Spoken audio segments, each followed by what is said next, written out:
అందరికీ నమస్తే. Welcome to BC study circle Adilabad. ఈరోజు మనం common errors in statements or in questions చూద్దాం. జనరల్గా ఈ క్వశ్చన్స్ అడగడంలో హెల్పింగ్ వర్బ్లు మర్చిపోవడం కానీ లేదా హెల్పింగ్ వర్బ్ను రాంగ్ ప్లేస్లో యూజ్ చేయడం కానీ జరుగుతుంది. ఫర్ ఎగ్జాంపుల్ కొన్ని చూద్దాము. My name Ravikiran. ఇక్కడ ఈజ్ అనేది మిస్సింగ్ ఉంది. ఇది చాలామంది స్పోకెన్ ఇంగ్లీష్లో కామన్గా చేసే ఎర్రర్ ఇది. మై నేమ్ రవికిరణ్ అంటారు, మై నేమ్ ఈజ్ రవికిరణ్ అని చెప్పాలి. మై ఫాదర్ ఏ డాక్టర్ అంటారు, my father is a doctor అని చెప్పాలి. అంతేగాని మై ఫాదర్ ఏ డాక్టర్ అనడం అనేది రాంగ్ అవుతుంది. మరి వేర్ హీ వెంట్ అని అంటుంటారు. ఇక్కడ హెల్పింగ్ వర్బ్ లేకుండా ఒక క్వశ్చన్ తయారు చేశారు.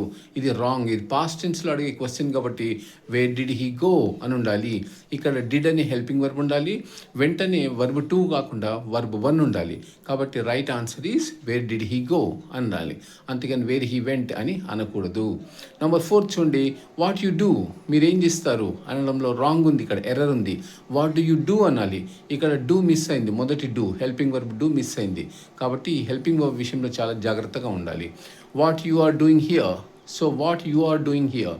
So now this is a question. ఇంతకుముందు క్లాస్లో మనం చూసాము వాట్ తర్వాత హెల్పింగ్ వర్బ్ రావాలి, కానీ ఇక్కడ ఏమొచ్చింది, ప్రనౌన్ వచ్చింది. So this is wrong. What are you doing here అని ఉండాలి. మరి 6th వన్ చూద్దాము. What are your brother doing now. ఇక్కడ యువర్ బ్రదర్ వచ్చింది కదా, యువర్ వచ్చింది కదా అని ఆర్ అనేది రాంగ్ అవుతుంది. సబ్జెక్ట్ వర్బ్ అగ్రిమెంట్ లేదు. మనం బ్రదర్ సింగులర్ గురించి అడుగుతున్నాము కాబట్టి అక్కడ what is your brother doing now అని ఉండాలి, అంతేగాని what are your brother doing now అని ఉండకూడదు, ఎందుకంటే బ్రదర్ ఈజ్ సింగులర్. కానీ నెక్స్ట్ సెంటెన్స్లో చూడండి.